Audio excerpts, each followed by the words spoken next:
This is the beginning of a new series, and this is going to be a mini-series from the Small Catechism dealing with all the questions under the first commandment. Now, what's going to be a little bit different is we're going to use a catechism that I'm almost certain you don't have, and that is Luther's Small Catechism, annotated by Edward Kaler. For those of you old school Lutherans, you remember Edward Kaler wrote the Summary of Christian Doctrine, and he has this very helpful catechism which is published out of Fort Wayne. And the only downside is the questions in his catechism don't necessarily match up with the questions in the catechisms that you're used to, like the new ESV catechism, the blue, the green catechism. The question numbers aren't the same, so you'll have to bear with us there. But we're going to begin today's series with a question from Kaler's catechism on how do you know there is a God? Okay? One of the key things in that question is a God, not necessarily the God. So there's really three answers to this. Two of them deal with us learning how to understand that there is a God, and the third one helps us to deal with the fact of who this God is. So there's three reasons, and we're really only going to get into detail on the first one today. We'll cover the second one tomorrow, and then the third one the day after that. So, one, from the existence of the world. So it's a natural knowledge. That's the first one. From the existence of the world.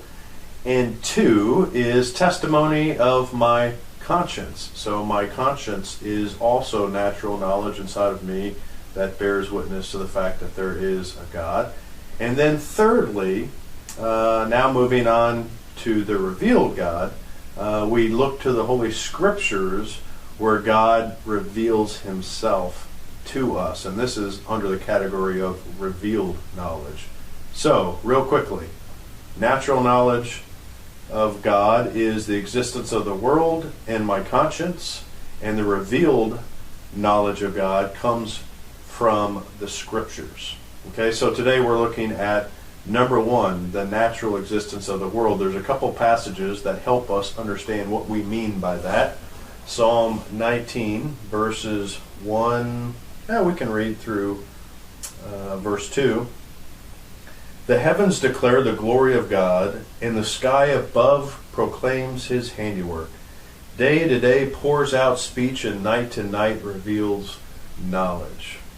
Right? So we look to the heavens and we can see that there is a God at work, and this is some of his work revealed in a very natural way for everyone to observe.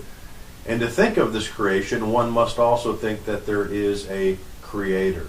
See, an atheist will say there is no God, but there is absolutely no proof of that. And on top of that, they have to deny just natural kind of rationale. Like, you can't have a child who has no biological parents. It just doesn't make sense. So to see creation is to know that there must be a creator behind that creation.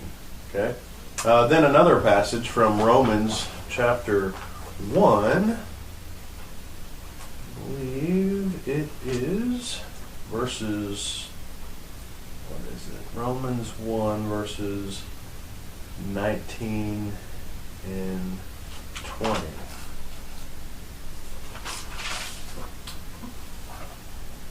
Paul writes, "For what can be known about God is plain to them, because God has shown it to them," talking about the Gentiles. "For his invisible attributes, namely his eternal power and divine nature, have been clearly perceived ever since the creation of the world in the things that have been made.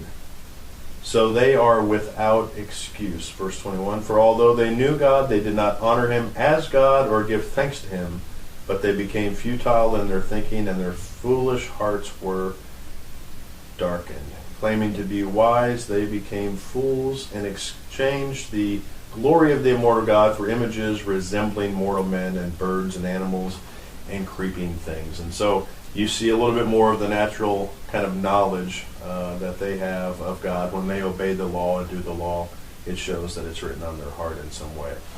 Now I want to close with one final insight on this first one of natural knowledge concerning creation and looking at it. Kaler says this: thus nature proves the existence of God. It also proves that he is eternal, because he must have been before the world was made.